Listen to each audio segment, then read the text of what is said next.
முன்னாள் பிரதமர் Datuk Seri Najib Razak சிறையிலேயே இருக்க வேண்டும் என்பதற்காகவே அவருக்கு எதிரான சாட்சியங்கள் கட்டமைக்கப்படுவதாக நஜீப்பின் தலைமை வழக்கறிஞர் தான்ஸ்ரீ முகமது சஃபி அப்துல்லா தெரிவித்துள்ளார். நஜீப்பின் வழக்கு தொடங்கப்பட்ட நாள் முதல் ஒவ்வொரு நாள் விசாரணையிலும் நஜீப்பிற்கு எதிராக நீதிமன்றத்தில் முன்வைக்கப்பட்ட பல ஆதாரங்களை போலியானது என தாம் நிரூபித்து வந்துள்ளதாகவும், ஆனால் மீண்டும் மீண்டும் புதிய ஆதாரங்களை நஜீப்பிற்கு எதிராக முன்வைத்து வருவதாகவும் அவர் தெரிவித்துள்ளார். ஒவ்வொரு நாள் விசாரணையிலும் ஒவ்வொரு புதிய ஆதாரங்கள் கடைசி நேரத்தில் நீதிமன்றத்தில் சமர்ப்பிக்கப்படுகிறது. ஆதாரங்களையும் சாட்சியங்களையும் முன்னமே வழங்கியிருந்தால் 6 ஆண்டுகளாக நஜீப்பின் வழக்கு விசாரணையில் இருந்திருக்காது. டதஸ்ரீ நஜீப் ரசாக் நீதிமன்றத்திற்கும் சிறைக்குமாக இருக்க வேண்டுமென யார் விரும்புகிறார்களோ அவர்கள்தான் இதற்கு பின்னணியில் இருப்பதாக தான்ஸ்ரீ முகமது ஷஃபி அப்துல்லா சந்தேகத்தை முன்வைத்துள்ளார். மூவார் நாடாளுமன்ற உறுப்பினரும் முன்னாள் அமைச்சருமான சையத் சாடிக் சையத் அப்துல் ரஹ்மான் மீதான பண மோசடி வழக்கின் மேல்முறையீட்டு மனுவை அடுத்த ஆண்டு மார்ச் 20ஆம் தேதி விசாரணைக்கு ஏற்றுக் கொள்ளப்படுவதாக மேல்முறையீட்டு நீதிமன்றம் இன்று அறிவித்துள்ளது. பஸ்ஹாத்வின் இளைஞர் பிரிவின் தலைவராக இருந்தபோது அதன் 1 மில்லியன் நிதியை தவறாக பயன்படுத்தியது, முறையான ஆவணங்களை கொண்டிருக்காத கணக்குகளுக்கு பணத்தை செலுத்தியது, தனது வீட்டில் குறிப்பிட்ட தொகையை வைத்திருந்தது போன்ற குற்றங்கள் புரிந்ததற்காக கடந்த ஆண்டு நவம்பர் மாதம் கோலாலம்பூர் உயர்நீதிமன்றம் அவருக்கு 7 ஆண்டுகள் சிறையும் 2 சவுக்கடையும் 10 மில்லியன் அபராதமும் விதித்தது. இந்நிலையில் தாம் குற்றமற்றவர் என தற்போது அவர் மேல்முறையீடு செய்துள்ளார். தீபகற்ப மலேசியாவின் 7 மாநிலங்களுக்கு புதன்கிழமை வரையில் கனமழை எச்சரிக்கையை தேசிய வானிலை ஆய்வு மையமான மெட் மலேசியா விடுத்துள்ளது. தற்போதைய மழையின் அளவை விடவும் அதிகமான மழை பொழிவாக அடுத்த 2 நாட்களுக்கு அமையும் என்று மெட் மலேசியா அறிவுறுத்தியுள்ளது. கனமழையின் காரணமாக 7 மாநிலங்களின் முக்கிய பகுதிகளில் வெள்ள அபாயம் ஏற்படும் என கணிக்கப்பட்டுள்ளது. திரங்கானுவில் கெமாமான் டுங்கூன் பகுதிகளும், பகாங்கில் குவந்தான் பெக்கான் ஜெராண்டுட் மாரான் ரோம்பின் பகுதிகளும் பாதிக்கப்படும் அபாயத்தில் உள்ளன.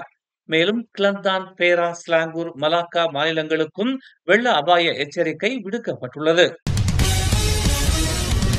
மலேசிய லஞ்ச ஊழல் தடுப்பு ஆணையமான MACCயின் தலைமை ஆணையர் தான்ஸ்ரீ அசாம்பாக்கி மனிதவள மேம்பாட்டுக் கழகமான HRD கார்ப் மீதான அதன் விசாரணை இன்னும் தொடர்வதாக தெளிவுபடுத்தினார். MACC சட்டத்தின் கீழ் HRD கார்ப் எந்த குற்றமும் செய்யவில்லை என்று ஊழல் தடுப்பு ஏஜென்சியின் அதிகாரி ஒருவர் கூறிய பொது கணக்கு குழுவின் அறிக்கையை தொடர்ந்து அசாம் இவ்வாறு விளக்கமளித்தார். சம்பந்தப்பட்ட அந்த அதிகாரி எந்த அம்சத்தில் பிரச்சனையை பற்றி குறிப்பிடுகிறார் என்று தமக்கு தெரியவில்லை என அவர் கூறினார். ஆனால் பொதுவாக HRC கோப்புக்கு எதிராக சில கோப்புகளை தாங்கள் திறந்துள்ளதாக அசாம் தெரிவித்தார். சர்வதேச ஊழல் எதிர்ப்பு கொண்டாட்டம் 2024 விழாவை முடித்து வைத்த பின்னர் அனைத்து விசாரணைகளும் இன்னும் நடந்து வருவதாக செய்தியாளர்கள் மத்தியில் அவர் தெரிவித்தார். அனைத்து விசாரணை கோப்புகளும் இன்னும் புலன் ஆய்வாளர்களிடம் இருப்பதாகவும் அவை துணை அரசு வழக்கறிஞர்களால் இன்னும் முடிவு செய்யப்படவில்லை என்றும் அவர் விளக்கினார். கொள்முதல், முதலீடு உள்ளிட்ட சில அம்சங்கள் இந்த விசாரணை உள்ளடக்கியதாக அவர் கூறினார். ஜகூர் பாரு மற்றும் இஸ்கண்டார் புத்ரியை சுற்றி ஓப்ஸ் நோடா ஹாஸ் நடவடிக்கையின் கீழ் வெள்ளிக்கிழமை முதல் நேற்று வரை நடத்தப்பட்ட 6 சோதனைகளில் 177 வெளிநாட்டினர் உட்பட 189 பேரை போலீசார் கைது செய்தனர். 14 மூத்த அதிகாரிகள் மற்றும் 54 ஜூனியர் அதிகாரிகளை உள்ளடக்கிய இந்த நடவடிக்கையில் விபச்சாரம், விருந்தினர் உறவு அதிகாரி அல்லது GRO நடவடிக்கைகள் மற்றும் பொழுதுபோக்கு மையங்களில் கிரிமினல் கும்பல் நடவடிக்கைகள் போன்றவற்றை இலக்காக வைத்து போலீசார் செயல்பட்டதாக ஜொகூர் காவல்துறை தலைவர் குமார் தெரிவித்தார். இதன் விளைவாக 18 முதல் 63 வயதுக்கு உட்பட்ட 11 உள்ளூர் ஆண்கள், ஒரு பெண், 16 வெளிநாட்டு ஆண்கள் மற்றும் 167 வெளிநாட்டு பெண்கள் என பல்வேறு குற்றங்களுக்காக கைது செய்யப்பட்டனர். உள்நாட்டு வர்த்தகம் மற்றும் வாழ்க்கை செலவின அமைச்சு டிசம்பர் 8ஆம் தேதி ஒரு பெட்ரோல் நிலையத்தில் மேற்கொண்ட சோதனை நடவடிக்கையில் 16,075 வெள்ளி மதிப்புள்ள மானிய விலையில் டீசல் ஏற்றிச் சென்ற உள்நாட்டில் பதிவு செய்யப்பட்ட வாகனத்தை பறிமுதல் செய்தது. அமைச்சின் அமலாக்க குழு 9:49 மணியளவில் கூடுதல் இரும்பு தொட்டி பொருத்தப்பட்ட 4 சக்கர வாகனத்தை ஆய்வு மேற்கொண்டது. மேலும் மானியம் என்று நம்பப்படும் 500 லிட்டர் டீசல் கண்டுபிடிக்கப்பட்டதாக அதன் இயக்குனர் ஜுனைதா அர்பைன் கூறினார். இதனை அடுத்து வாகன ஓட்டுநரான 51 வயது உள்ளூர் ஆடவர் விசாரணைக்காக தடுத்து வைக்கப்பட்டுள்ளதாக அவர் இன்று பெர்னாமாவிடம் தெரிவித்தார். 2021 மற்றும் அக்டோபர் 2024க்கு இடையில் திருட்டு நடவடிக்கைகளுடன் பதிப்புரிமை சட்டம் 1987 மீறிய 3553 இணைய தளங்களுக்கான அணுகலை உள்நாட்டு வர்த்தகம் மற்றும் வாழ்க்கை செலவின அமைச்சு தடுத்துள்ளது. பதிப்புரிமை பெற்ற படைப்புகளை விநியோகித்த இணையதளங்களும் இந்நடவடிக்கையில் அடங்கும் என்று பிரதமர் துறை அமைச்சர் டாக்டர் ஜலிகா முஸ்தபா தெரிவித்துள்ளார்.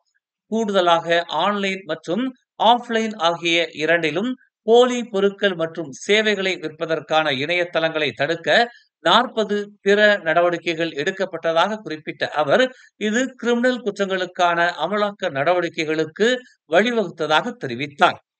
வர்த்தக முத்திரை சட்டம் 2019 பிரிவுகள் 99 முதல் 102 வரை குறிப்பிட்டுள்ளபடி அத்தகைய மீறல்களில் குற்றவாளிகள் 1 மில்லியனுக்கும் குறைவாக அபராதம் அல்லது 5 ஆண்டுகள் வரை சிறை தண்டனையை எதிர்கொள்ள நேரிடும் என்று அவர் எடுத்துரைத்தார்.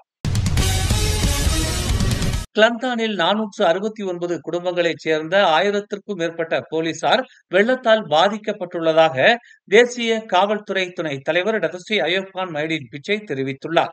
அவர்கள் அனைவரும் தற்போது பல பொது நடவடிக்கை படை முகாம்களில் தங்க வைக்கப்பட்டுள்ளதாக அவர் கூறினார்.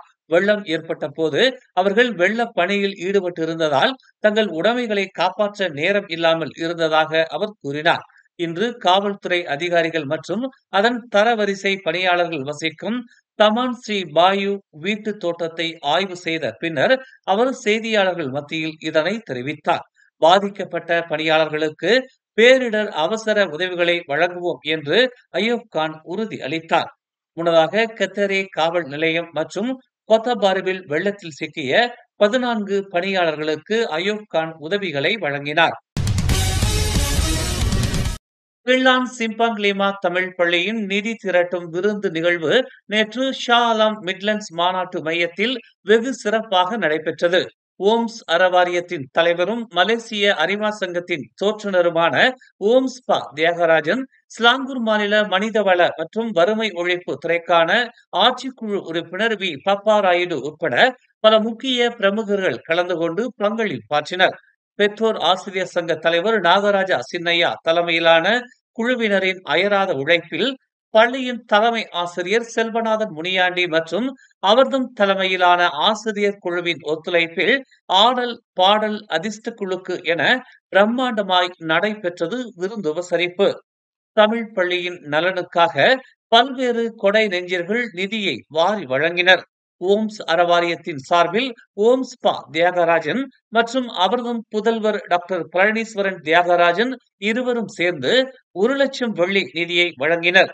தொடர்ந்து அடுத்தடுத்து பல்வேறு துறைகளைச் சார்ந்த தொழிலதிபர்கள் நிதியை வழங்கினர். நிகழ்வில் இப்பள்ளியில் படித்து விண்வெளி துறையில் ராக்கெட் பிரிவில் சாதனை படைத்து வரும் வான்மிதா ஆதி மூலம் கௌரவிக்கப்பட்டார். சுமார் 5 லட்சத்திற்கும் மேல் நிதி திரண்டிருப்பதாக பள்ளியின் பெற்றோர் ஆசிரியர் சங்க தலைவர் நாகராஜா சின்னையா மேடையில் அறிவித்தார். மேலும் செய்திகளை தெரிந்து கொள்ள தமிழ் மலர் நாளிதழை பாருங்கள். எங்களோடு இணைந்திருக்க மலர் டிவியை பதிவு செய்து கொள்ளுங்கள். உறவுகள் மகிழ்ந்திட விருப்பம் மற்றும் பகிர்வு சேவையை சொடுக்கிடுங்கள்.